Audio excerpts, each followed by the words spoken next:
I'm Dr. Deb Butler, and you are listening to Thinner Peace and Menopause and Beyond. This is episode number 441. Welcome to Thinner Peace and Menopause and Beyond. This is Dr. Deb Butler, Master Life and Weight Coach, and as always, your coach. If you're a woman and you're smart and you're successful and you've been struggling with weight your whole life, and now menopause is making it harder than ever, and you are ready to make this the last time you ever have to go on a diet again, then this podcast is for you. Stay tuned. Well, hello, my dear friends all over the world.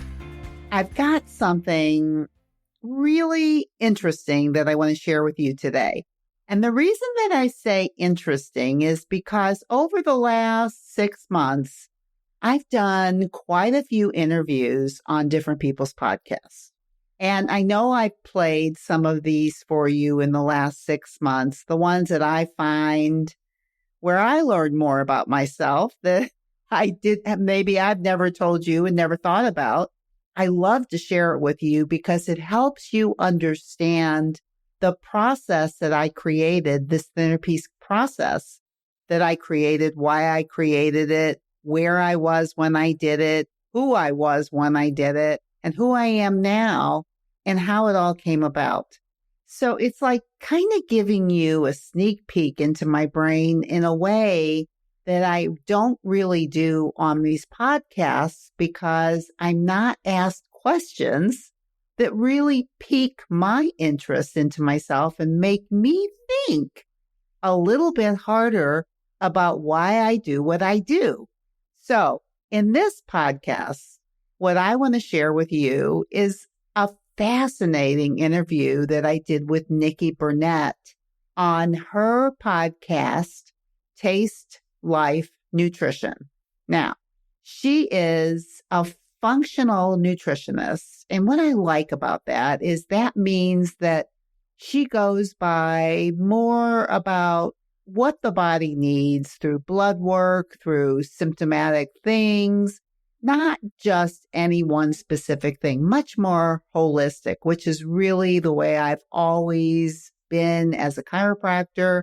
And it's the way I am even as a life coach, is I like to get to the root of the problem and not just deal with symptoms. So for instance, when I'm talking to you, the symptom is weight gain, but the root cause is not just what you're putting in your mouth. And she is so good at asking questions about this because this is what she does. So whatever you do when you listen to my podcast, sit back and enjoy this interview that I did with Nikki Burnett and see if, number one, you can understand something more about yourself, about why you put food in your mouth when you're not hungry, what you use food for other than nutrition, and how might you bridge that gap in a way that does not feel restrictive. So sit back, take a bubble bath, because, that's what I like to do, and take notes on this podcast interview that I did with Nikki. Enjoy. We have today Dr. Deb Butler. Thank you so much for joining us. I'm so excited to talk to you about all of this for lots of reasons. Me too. I'm excited too. All right. Perfect. So, of course, as always, we start the show with gratitude because I truly believe gratitude can change the world. It's so important. There's so many things, even when there's so much stress and so much craziness. This just came to me, but saw an old friend of mine from high school who's really, really struggling. And I had reached out to her. It's been years and years and years. And I just said, if there's any way that I can help. But even in her place of super struggle, she was like, we have so many things to be grateful for. And I love that about her. I love that about people who I surround myself by, is they are people who are always grateful for the beautiful things that they get given, even when things are hard. So what are you grateful for today? Well, since I knew you were going to ask the question, Yep. I know how your podcast works. I've been thinking about it. Great. And I decided that there's so many things that I'm grateful for. And because into research, it's amazing that when you can bring up gratitude as a feeling inside your own body, it can change your own energy in terms of what you can even attract into your life. Yes. So for that reason alone, I've been working on it. And what I'm grateful for today is my house self to do the things that she did when I was in menopause that brought me here to talk to you today. And it was not an easy path. And I'm so glad that she was brave enough to do what she did so I can be here doing what I do now. It would have been a real easy thing not to do. It's uncomfortable. Yeah. So I'm really grateful for that. Me. Man, I love that so much. And good for you, because we should all be grateful for us, for me, right? We got to be grateful for me. And our experiences are what bring us to who we are. Just exactly like what you said, but they're not always fun, but those are the things that help us to grow. And when we grow, then we know how to give, and we know how to serve, and we know how to love. And we know how to continue to grow, because there's going to be more stuff that we're going to have to go through to grow some more. So good for you. And I love that you said that. Thank you. And I'm so glad you're here. Yeah, I'm glad I'm here too. Yay. Cool. So what am I grateful for? We had this amazing weekend in the mountains. And so we love to camp. This is only our second time this year, where we tend to try to camp, 3 or 4 times a year. And when we do, we're going, as deep into the mountains as we can. My husband's a big fly fisherman. And so we went there. I have this spot that has become my very favorite spot because it's beautiful. It's remote. You've got to have a 4-wheel drive to get up there, because it is head knocking all over the place to get up there. It's an old creek or river bottom. So it's just boulders and rocks everywhere. But because it's so hard to get, or so bumpy to get to, you don't get many people out there. And I mean, it takes you an hour basically to go a mile, right? So it's way out there. And we finally got to go this year. And this is a place where we get to go. The river is right there. We did a couple of cold plunges in the river. It was so freaking cold. I can't even tell you. It's amazing how cold can burn. That's brave. Yeah, it was something else, let me tell you. But we did it. I had a great time. But then I'm watching the dogs. They go in and out of the river. They have so much fun. I don't know how they do it, but this is a place where we can just let them run. They can run and roam and have the most fun. And that is my purest, it might be my purest form of joy. I don't know. Is just to watch them be dogs and to play and to get exhausted. So it's really good. So a good full 3 days to chill out. And of course, we're too far removed for, any Wi-Fi, any cell, anything. So it was literally sleeping, cooking, fishing, running, whatever. It was good. Well, so good. Wow. Yeah. Good for you. Yeah. All right. Let's jump in, because basically you started it the way that it should have been started, is because of where you've been. This is where you are now and who you are now. So let's just talk about that. Where have you been? What did you get through to get where you are? Well, I've been through a lot of things, but I think the thing that I probably refer to the most is that the past profession that I was in was chiropractic, and I was a chiropractor and had a lovely office with my husband. We practiced for 30-something years. And I really wanted to do it when I did it when I was in my 30s. And I went back to school to become a chiropractor when I was 26. And I look back, I thought I was so old. I was 26 years old, but at that time, you should be done by then. So I thought I was so old, and it seemed like such a big decision to go back to school. So practicing that way for a long time and enjoying it, there was something always that was tugging at me. And when I got into my 50s and I started hitting menopause and getting uncomfortable just from the symptoms of menopause in itself, it was also making me more uncomfortable with the thing that had been tugging me for years about what I was actually doing in my career and what I did love about it and what I was tugged to do more. And that discomfort led me to look at other things. And at the same time, I had struggled with my weight my whole life. And when I say struggled, I mean struggled 10 or 20 pounds, but I was messing around with food for years. And I was a chiropractor. I consult people on what to eat, how to eat, what to do, and all of that stuff. And yet I really didn't follow my own instructions and didn't even realize that I wasn't. I didn't think it was because I could manage my weight. I was a lifetime Weight Watcher. And the reason I was a lifetime Weight Watcher member was because I would go to lose weight. And once my weight was off, I was done with Weight Watchers and back to my own little shenanigans of binging or using foods for other things than fueling. Isn't that, and I'm sorry, I want to just interrupt real quick because I think that this is a really important thing to talk about, at least briefly hit on, because we have this weight loss industry that's massive. Massive. And we have these companies like Weight Watchers. The one that gets me really more than anything is the Nutrisystem and those that are just these terrible, horrible foods. It's just awful. But it doesn't teach you how to create a life of understanding food and healthy food and what, just as you were getting to, what fuels you and how to feel good. And all you're focusing on is what you can and can't eat or how much you can eat. It's such an unhealthy way of looking at it. And I'm going to tell you, I know people have success. I think every single person who I've ever talked to has had success. Success with Weight Watchers? Yes. Or success? Or success with Weight Watchers. And you mean by success, you mean losing weight? Just the losing weight. But it's temporary because it comes back. So carry on. I just think it's so important for people to have this realization that it's not about calorie counting and points and, okay, sorry. Go ahead.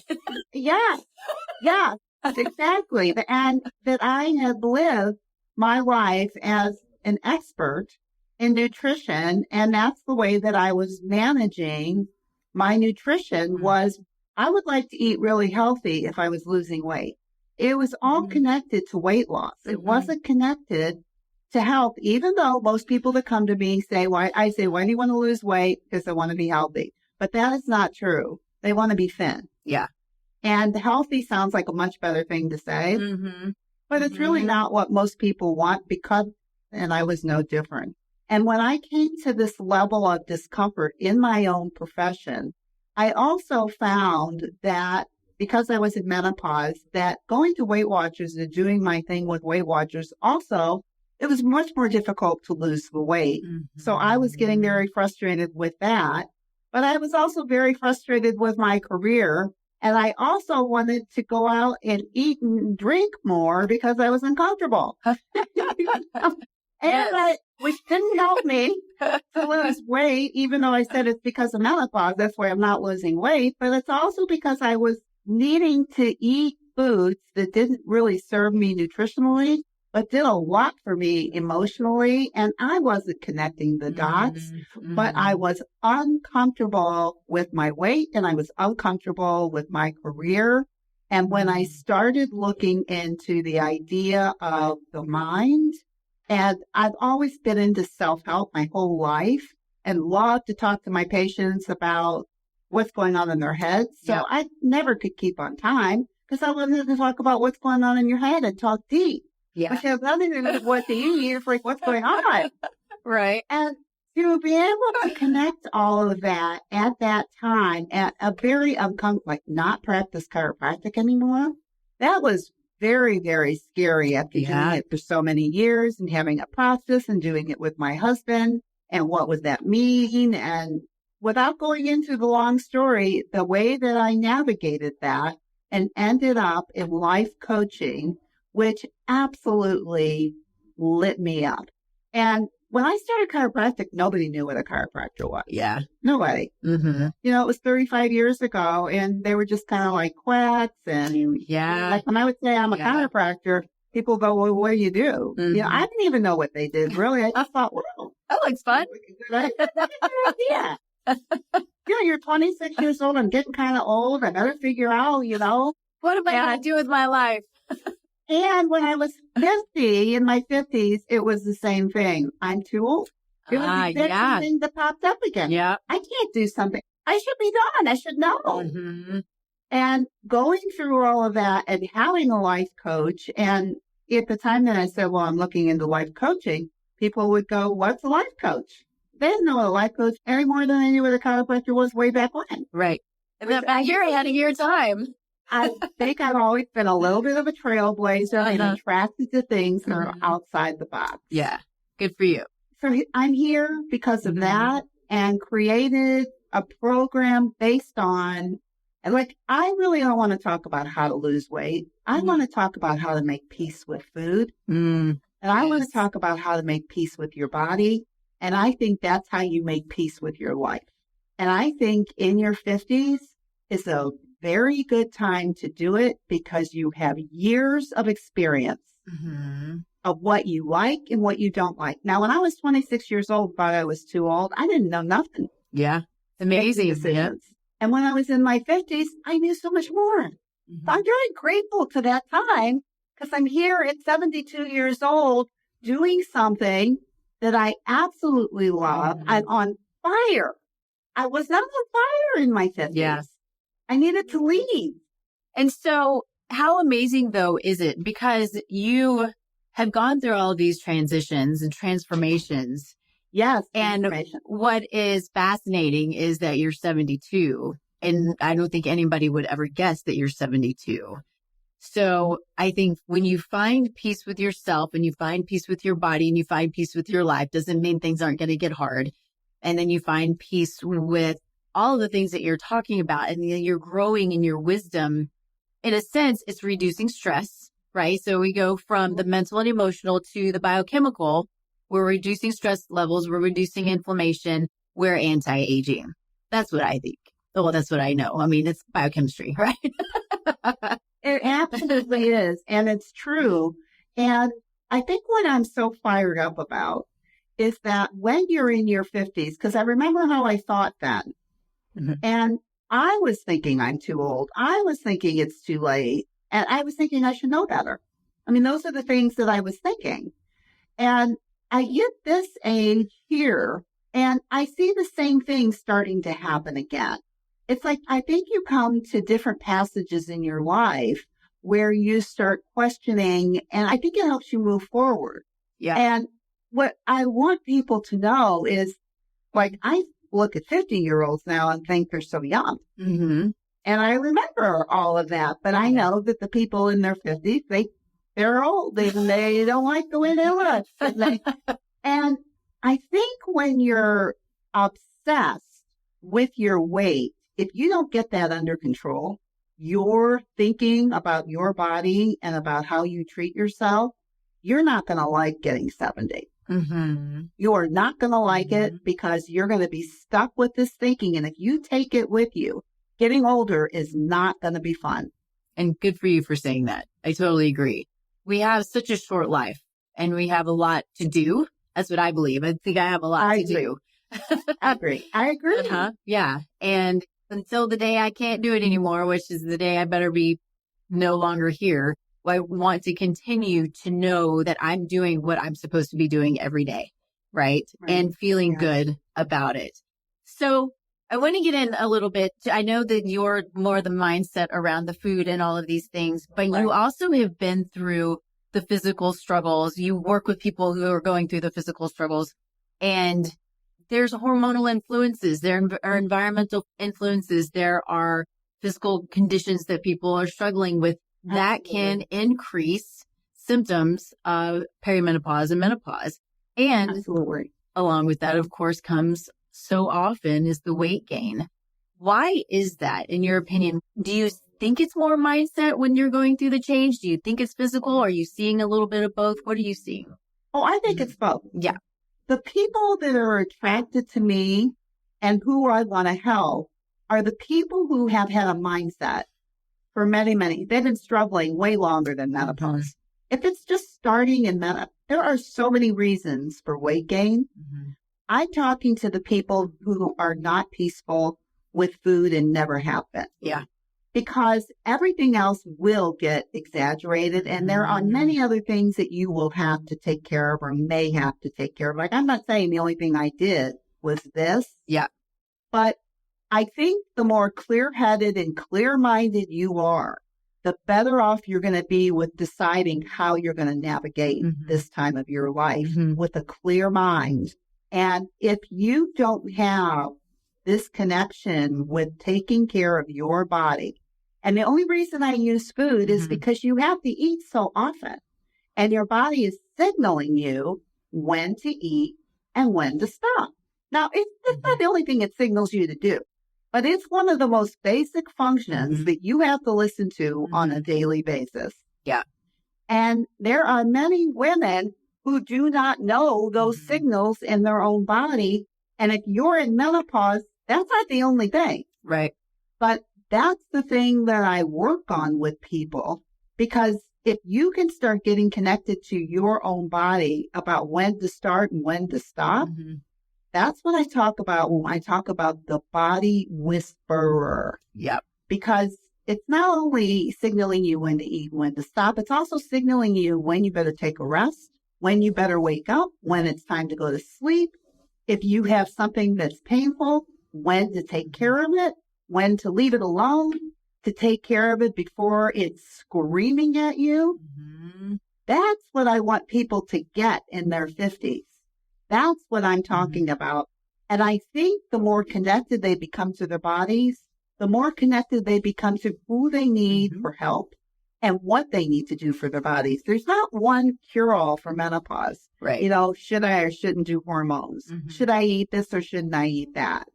But when you get more understanding of your own body, you'll know more about what your body needs. Yeah.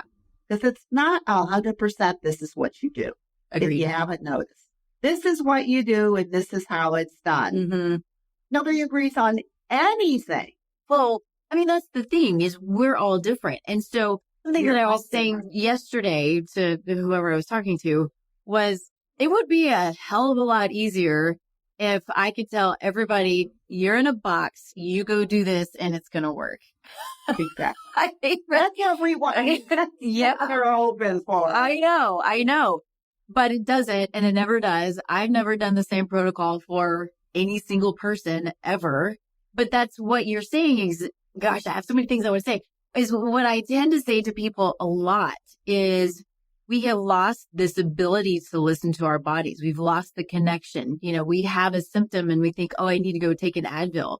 We have a symptom and I think I need to go take a, whatever drug or whatever it is. Even if it's a supplement, I got to go take a supplement to get rid of the symptom. Now, drugs have their place. Supplements certainly have their place. Of course. But we have to really step back and start to understand that symptoms are our body talking to us. It's communication.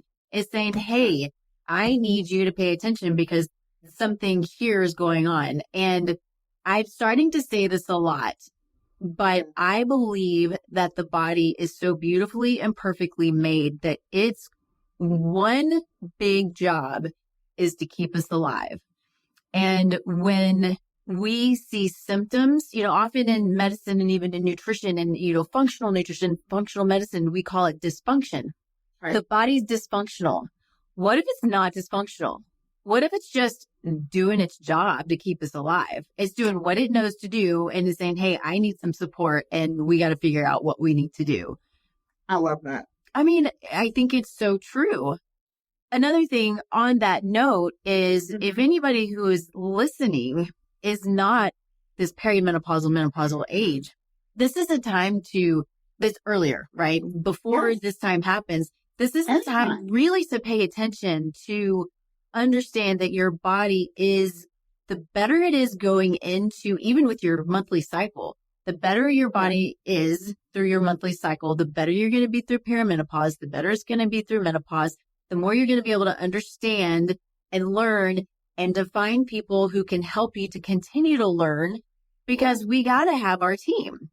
We have to have our team of people who know more about these things than we do, right? And the thing that I say all the time is I need my accountant because I hate doing numbers.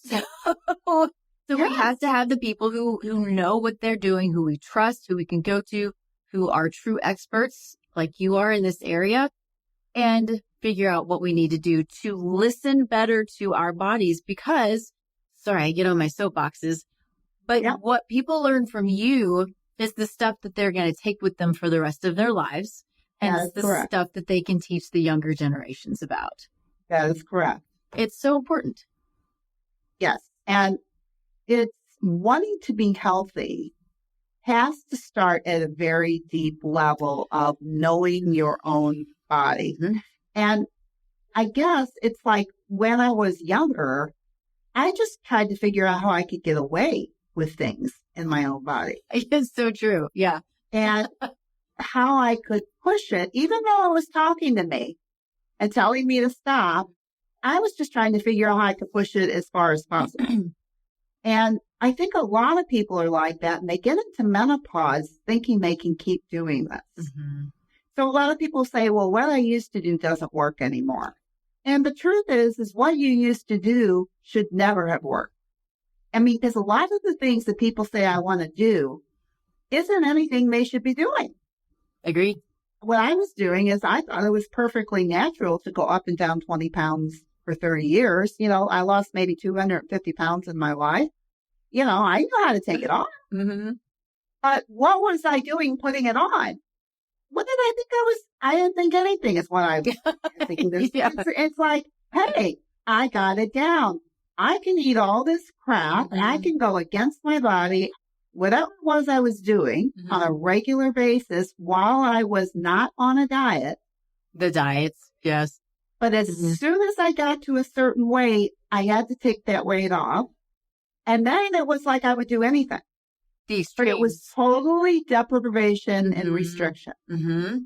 And what I want to teach people every single day is I first want you to believe in your own brain that you can eat whatever you want. Now, I thought if I believed that, I would be eating potato chips all day long. That was my wish in my life, is I just wish I could eat potato chips. But I can't because I have a weight problem. Uh-huh. Like if I didn't have a weight problem, I could be eating potato chips. That's the way I was thinking. Yeah. I was a smart woman thinking like that. I mean, really, seriously, it does not sound very smart. I don't think. No. But the things that we say in our head, yes, the self-talk is what I help people see. Yeah. That the way you're talking to yourself and the beliefs that you have about yourself that you probably don't even realize are there. Yes. So I want you to know we've got people who are watching. And so we have my cousin who's on, and she's like, she's struggling at 50 with all of this. I'm like, I know. I hear you, sister. You're not sister. I know. I know. It's like I'm saying to you, there is an answer, but the answer isn't losing 20 pounds in 2 weeks. Yes. That's not the answer. Yes. Agreed. And what you should be eating is different because there's so much about what you should and shouldn't do. And I think educating your mind and your brain is a good thing. I mean, we learn things all the time about the changes in health. If you can use that without driving yourself crazy because you are more settled in your own self, you can learn a few things. You can try a few things. Yeah. But you can't do it if you're only obsessed about how can I lose weight. And I will tell you what, it's an epidemic. It is. It is an epidemic. Absolutely. I didn't know when I started my podcast 6 years ago, I was telling my story and talking about what I wanted to do and what I wanted to help people do. I had no idea anybody else would even be interested. I think women are, well, just like Missy, just like any of us, women are like, I don't know where to find good information. Because what do? We go to the internet. What does the internet say? Well, you should eat less, and maybe you should have less carbohydrates and cut out the processed foods. I mean, it's, yes, of course, good basic stuff, but it's not giving us what we need. It's not helping us understand what actually is going on. It is not actually helping us understand why we don't want to eat those foods. And I love to teach people how to eat a non-nutritious food, which I call a joy eat, tastes good, without going crazy. Yeah. And what I mean by without going crazy, without your brain telling you, I shouldn't be doing this, I'm terrible, this is going to help me gain weight. And when that starts happening, what you tend to do with that food is overeat it, overindulge, binge, whatever it is, because of the emotional landscape that it creates. Yes. Absolutely. As opposed to eating whatever it is. I'm not saying eating it every day or eating it all the time. I'm just saying you can eat it, you can enjoy it, and you can stop. And it is not a big deal because our brains, for people who were like I used to be, was a big deal. What I would eat, because I would say to myself, I got to get it all in right now because I'm never going to have it again. Yes. As of tomorrow, I'm done with that. As soon as you think like that, you're going to want that food so bad, you're not going to know what to do with it. That's all you're going to think about. It's true. That's why you need to adopt a belief that you can eat whatever you want. But what do I want? Yes. And when we can navigate that landscape, you can actually do the right thing for yourself and feel good about it and not feel like you're wanting something else. So let's talk about your process, because you have a methodology essentially that you go through when you're helping women through this, correct? Yeah. Okay. Let's talk about that. What does that look like? Well, one of the main things, and I think the thing that attracts people the most to me, is that one of the things that a life coach said to me 15, 20 years ago was, why do you eat when you're not hungry? Well, who cares? Just tell me what to eat because I got to lose some weight. But when I started thinking about it, because her next question was, do you eat when you're hungry? Do you know when you're hungry?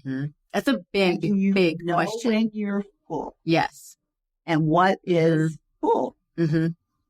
So from that, I created just a basic hunger scale that I'm sure people have seen before, but I use it very specifically to help people gauge numbers in their body about physical hunger and physical fullness so that they actually can say, I have a graph that goes from a -10 to a +10. -10 is starving, +10 is full, 0 is neutral. And I talk about eating between the twos. Start at a -2, which is the beginning of hunger, the whisper of hunger, and stop at a +2, which is a whisper of fullness, a whisper of satisfaction. And I'm talking about becoming a body whisperer. So we're not just talking about hunger and fullness. It could be tired. It could be anything. Yep. But understanding their numbers first, because most people have no I mean, we were wired this way. We weren't wired with giving ourselves numbers, but we were wired. Our body says time to eat, time to stop. And it's very intricate. It's a very intricate system, but it is amazing that hormonally in every which way, our bodies have a way of saying start, stop, start, stop. And how we stop listening to the most simple things in our body, this wiring, is what I want to bring people back to because it's already there. It's fascinating because I think it's important to understand its basic level for anybody who doesn't know this, but hormones are communicators, right? They talk to our body and there's so many different types of hormones and they tell our body what to do and they're talking to us. And so often what we can see, and I think this goes back to when people blame themselves, yes, there's the negative self-talk and then there's the blame. I don't know how to control it. I don't know what to do. I don't know why I do this, and we can get to a point to where these signals aren't signaling properly anymore, right? So we have our hunger and our satiety hormones.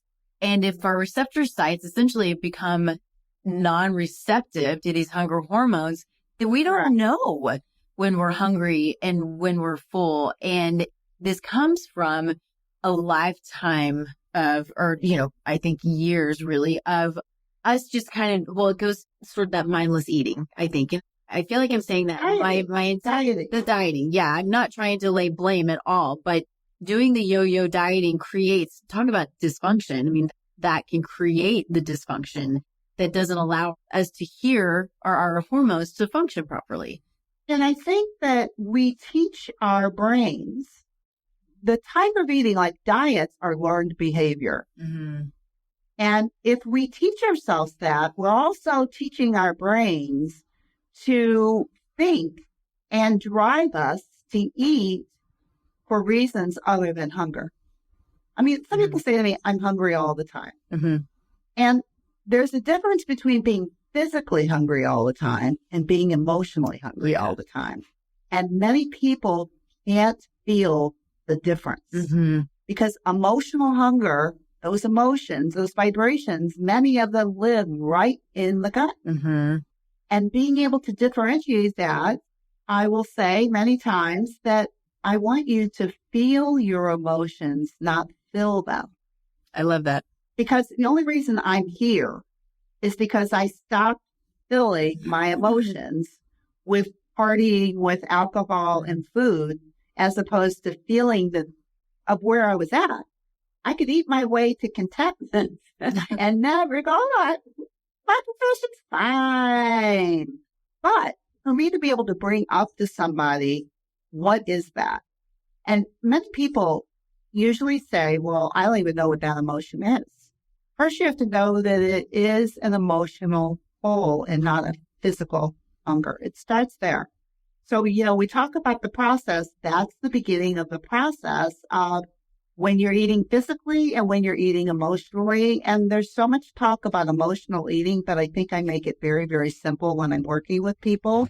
And then what brings up those emotions, sometimes it's as simple as your brain saying, I need something sweet. Mm-hmm. That's just a thought. That is not a cookie calling you.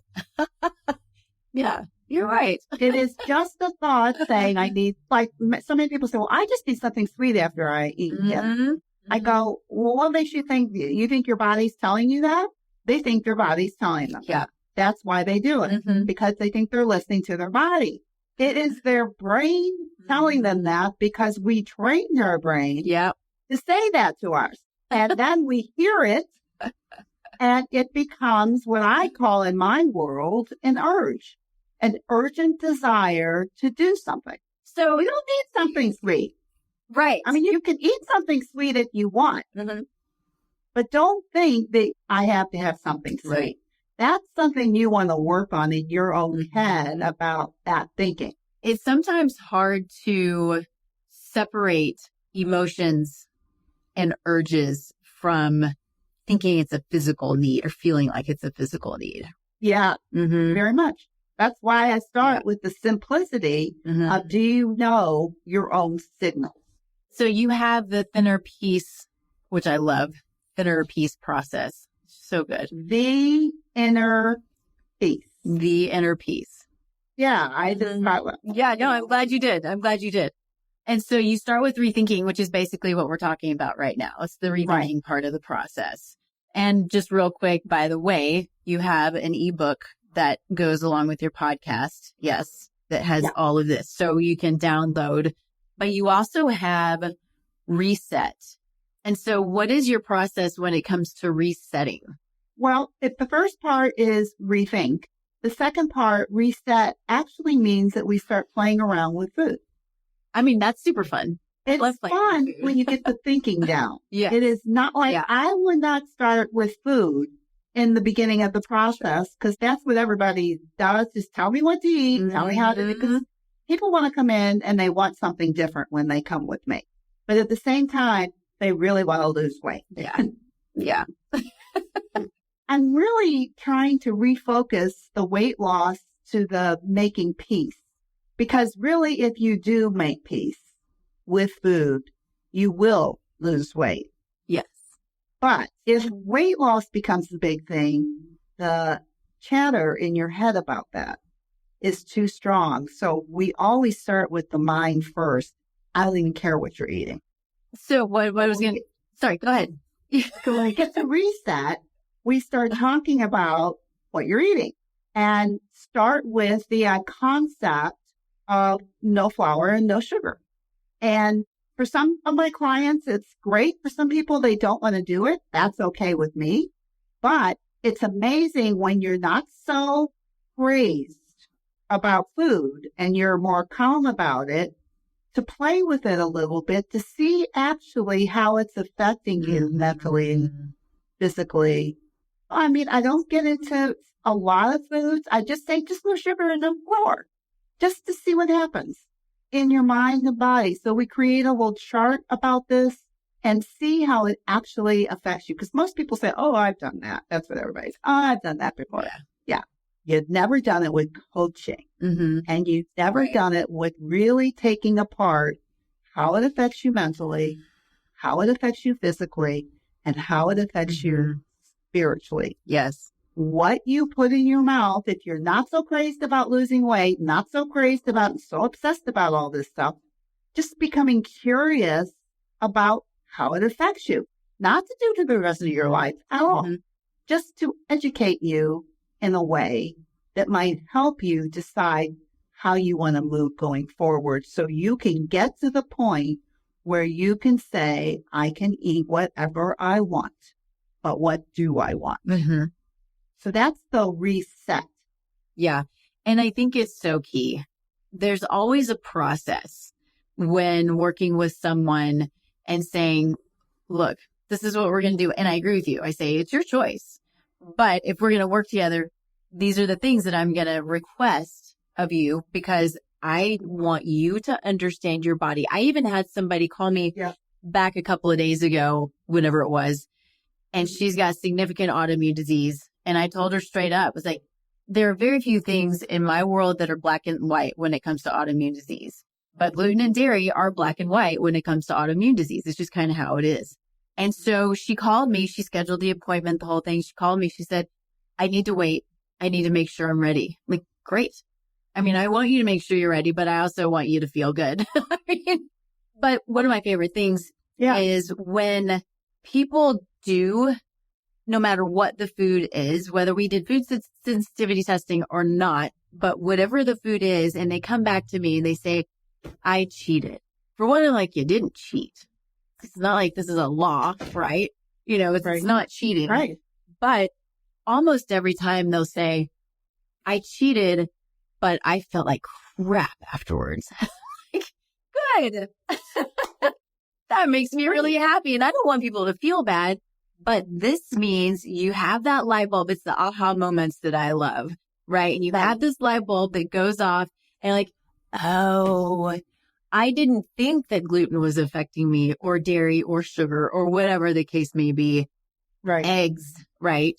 But this was a very clear sign that I'm super impacted by whatever that food is. And I think it's so important. And I think it's important also to say that often we don't have to avoid those foods. You just said this forever or for life. No. Sometimes your body's just not going to like it. Some of this stuff is, genetic variants in our body, but these are the things that help to guide us in understanding what it is that helps me learn my body, helps you learn your body. And this is why your food journal or your food tracking, your emotional tracking really is what it is. And putting numbers to it is so important to learning what your body's telling you. I couldn't have said it better. That's it. And just knowing that you can eat whatever you want.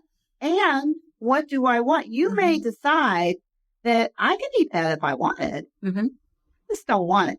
Yeah. I don't like the way it's going to make me feel. And therefore, I don't. And when you literally do not want something, there are no urges involved. You know, like with little kids, like my little grandkids, when they were like up to maybe 2 years old, you could not make them eat something that they didn't want. Yeah. I mean, the I don't want it is throw it in your face. I don't want it. They don't care if you cooked it. They don't care if you worked on it all day long. They don't care what you did. They don't want it. And I really believe it's in all of us, only we have to kind of relearn how we've actually been wired. Agree with that. Totally. And if I was raised at a time where that was really enforced, I wouldn't have had the problems that I had. I have been connected to my body. I mean, in menopause, because metabolism slows down, our appetites are decreasing over time. That's why we can't handle what we did in our 20s. We can't eat the same because we'll gain weight because our bodies can't handle it. And the message is eat less. Your appetite's down. So why is it that we're eating more when our appetite says don't eat? So, being able to listen to the hunger and the fullness, which is your appetite, and appreciate your appetite. Like there's so many people go, oh, I wish I just wasn't hungry. No. As a chiropractor, one of my first questions is how is your appetite? As a sign of health. Yeah. You don't have an appetite, there's something wrong with you. Right. And yet I have women coming in their 50s wishing they didn't have it. Gratitude for an appetite. Yes. Gratitude simple things. For feeling hungry. Gratitude for feeling anything. Yes. Agree with you so much. So the last and final phase of your methodology is reinvent. Let's talk about that. So once you are much more aware of the thoughts that are creating things that you don't want, be it in your life or be it what you're putting in your mouth, because all of that comes around as we do this work. Many times there are many clients that I had that were eating at night. Nighttime eating is a big thing for a lot of people when you're not hungry. And of course, that's because everything slows down and your brain is actually more open and it's talking to you a little bit more emotionally. And it's a really good time. Fascinating. If it's boredom or if it's, oh, yeah, I have some time to myself. Like, well, why don't you have time for yourself earlier? It's a perfect avenue to questioning what's going on in your life, what's working, what's not working, if you're using eating at night when you're not hungry. So the reinvent is once you understand what's creating eating when you're not hungry, once you understand the foods and how they affect you, then it's like, well, how do you want to do it? And what do you want to do? Many people create, like I did, want different careers.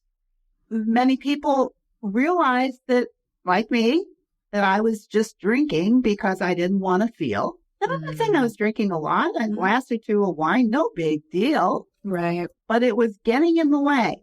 Like, if people want to drink wine, drink it. But watch why you're using it. And because it's not something that's actually, at least I don't think it's really nutritional for your body. I think it's a joy eat or a joy drink. It's something that you might enjoy. It's not going to do anything for you. No.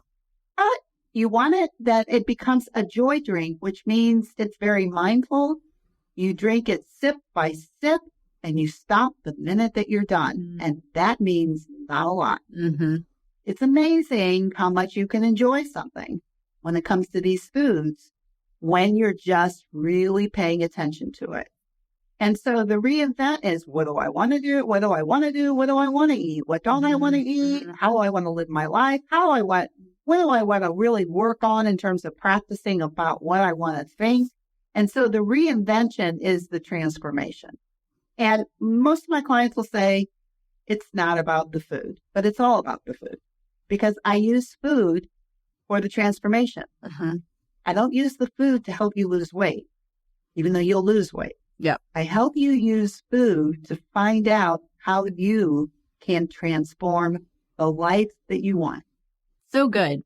And I'm sad that we're done already. It was so much fun. I knew you were going to be so much fun because that's all you ever say is about, this is fun, I had fun. So I knew I was going to have a good time. Somebody told me the other day that I just kept saying good. This is good. And I do. I say this is good all the time. It's like, I know. It's fun or it's good. I mean, it's important to have fun and have goodness, I guess. I think so. Thanks for the side. Good. Well, this was amazing. I feel like I have a whole bunch of notes here that I didn't get to, but I think having you on again would be amazing if you would like to join. Yeah, I think that would be I would love to because I know how much fun it's going to be. Yay, it's all good. Perfect. Well, make sure that people know, let's tell people where they can find you, your ebook, anything else maybe that you want to hit on that you aren't able to hit on. Well, first of all, if you like what I'm saying, the best thing to do is to listen to my podcast, which is Thinner Peace in Menopause and Beyond. And there's a book that goes with it, and it's drdebbutler.com/change, where you can get the book and listen to the podcast. And if you're interested in actually wanting to work with me, then you can set up what we call a mini session where you can spend 30 minutes and we can discuss if this process that I use would be a good fit for you. But it's always good to start with podcasts and listen to if it resonates with you. I think that that's really important. It's important to have an understanding of who you're working with, who you're bringing on your team. But the things like the podcast and even doing blogs and things like that really give people an understanding of That's right. who you are, right? Not everybody's for everybody, and that's okay. But knowing who you are and how you work, and then, just bringing out your personality. You're so easy to talk to, and I love your brain. I love big brains, so it's really good. Yeah.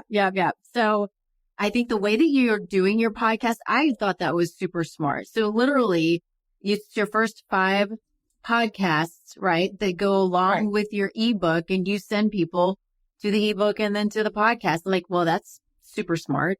That's great.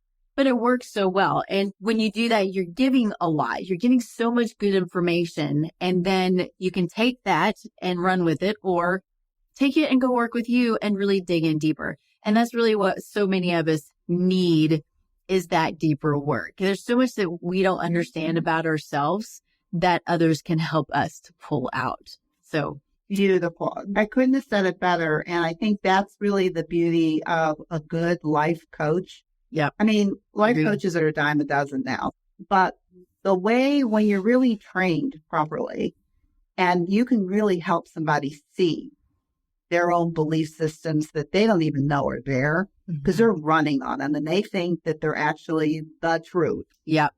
When they're actually made up fabrications in their head, they can change it. And to me, what is more powerful than realizing that you can change the glasses that you're looking through? That's amazing. Perfect.